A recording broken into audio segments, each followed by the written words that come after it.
Well, howdy there, Internet people. It's Bo again. So, today we are going to once again talk about Senator Menendez. And we will go over the most recent developments and my personal relief at the most recent developments and where it goes from here. Okay, so if you have missed the news, a little bit of a recap, even though we've talked about it. The senator recently ran into a little bit of trouble. He was indicted on allegations of a pretty wide ranging corruption scheme. And we talked about it at the time, and I was like, honestly, this isn't something I would normally cover, but there's this weird little foreign policy angle to it where it appears, according to these allegations, that he might have been kind of working for Egypt. The senator has been hit with a superseding indictment for working as an agent of Egypt. Now, when Americans hear that word, agent, especially when you're talking about something that crosses international lines, you're thinking espionage, James Bond type stuff. It has a wider meaning. If you were to be engaged in just general corruption and it crosses international lines, and the person on the other side of that international line is a representative of a foreign government, hey, guess what? You're an agent. That really appears to be the heart of the allegations, which, to be honest, I was relieved. Not to say the allegations aren't bad, but this senator sat on some committees that would have given him a lot of access to a lot of information that could have got people hurt.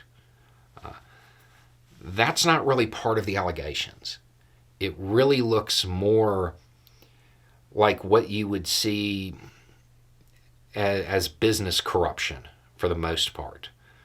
But the allegations cross international lines, representatives of a foreign government, so on and so forth, makes him an agent.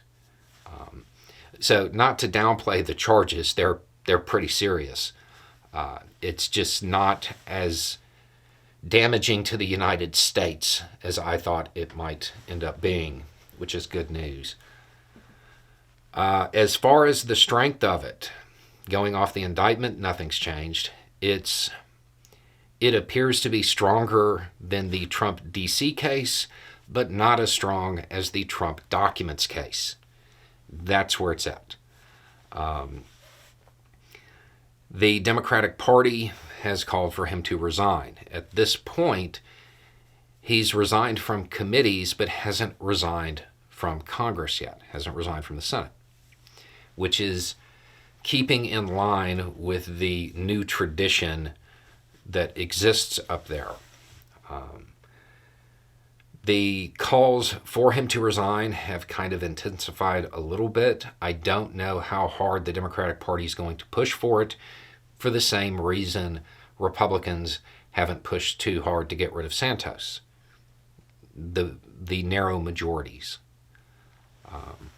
That's the concern, I am sure, from both sides on this. What ends up happening from here as far as him resigning, don't know. Don't know how that's going to play out. This does raise the stakes for him as far as the superseding indictment in a couple of different ways.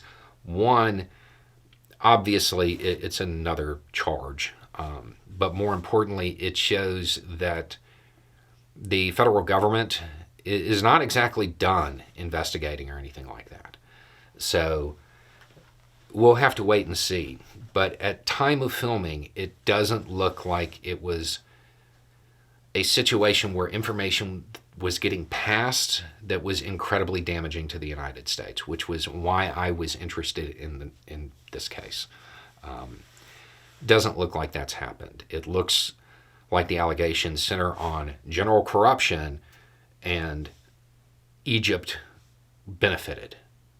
So that's where it kind of it changes from a normal corruption case to a situation where somebody's being called an agent.